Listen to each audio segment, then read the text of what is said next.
Look at a modern pug sitting on a couch.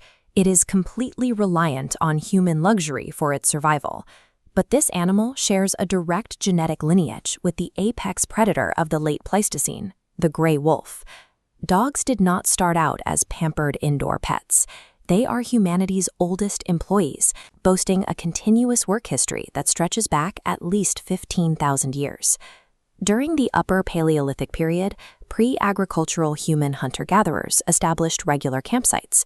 In doing so, they inadvertently created a brand new ecological niche, one filled with discarded bones and food waste. This brings us to the self-domestication hypothesis. Wolves with lower flight distances, meaning they were less aggressive and less fearful of humans, naturally separated from their wild packs to take advantage of these campsite scraps. This scavenging initiated a commensal relationship.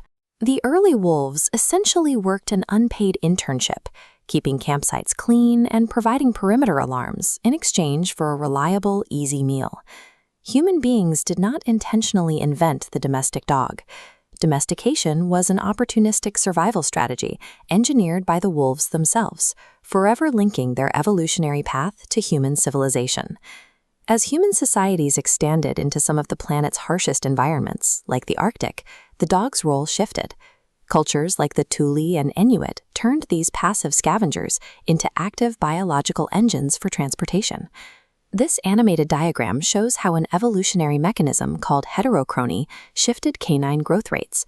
By altering their developmental timing, dogs developed distinct skull shapes and body proportions that were better suited for heavy physical labor than their wolf ancestors. Archaeologists have recovered prehistoric trace buckles and bone fragments designed uniquely to harness these dogs to sleds. Notice the drill and snap bone modifications on these artifacts.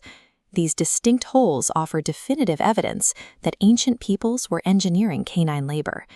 In these early Arctic extremes, dogs were indispensable utilitarian tools. Without the physical horsepower provided by sled teams, human survival and territorial expansion in the frozen north would have been impossible. As complex civilizations emerged, canine labor shifted from brute force to highly specialized roles. In ancient Egypt, dogs were bred for precise, targeted tasks. This relief displays the tessum, an ancient Egyptian barkless hound, optimized strictly for hunting and guarding. The collar shown here points to a common practice. These hounds wore leather collars bearing individualized names, like Brave One or Northwind. By the 16th century in England, the idea of the working dog was so entrenched that scholar John Caius classified them into a strict hierarchy based entirely on their societal jobs. At the bottom of this ladder was the turnspit dog.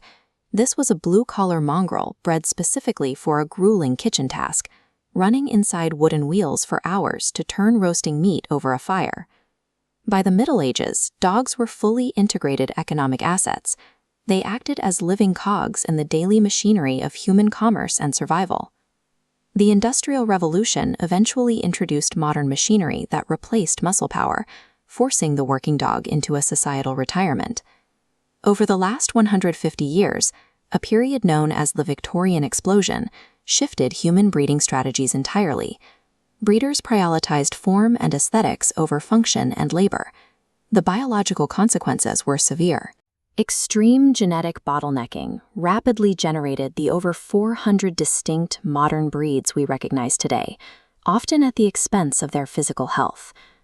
This raises a question. Before this modern era of aesthetics and pets, were dogs purely biological tools and workers to the humans who kept them? In Germany, archaeologists uncovered the Bonn Oberkassel dog burial.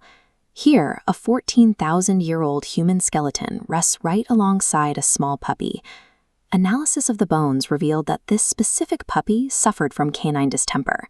It was perniciously ill between ages 19 and 23 weeks, meaning it held absolutely zero physical utility or labor value for a group of Paleolithic hunter-gatherers. Yet this puppy survived its disease for weeks. Because distemper is highly lethal, this survival was only possible through intensive, round-the-clock human care. Humanity spent 15,000 years reshaping canine bodies to pull sleds, turn roasting spits, and hunt game.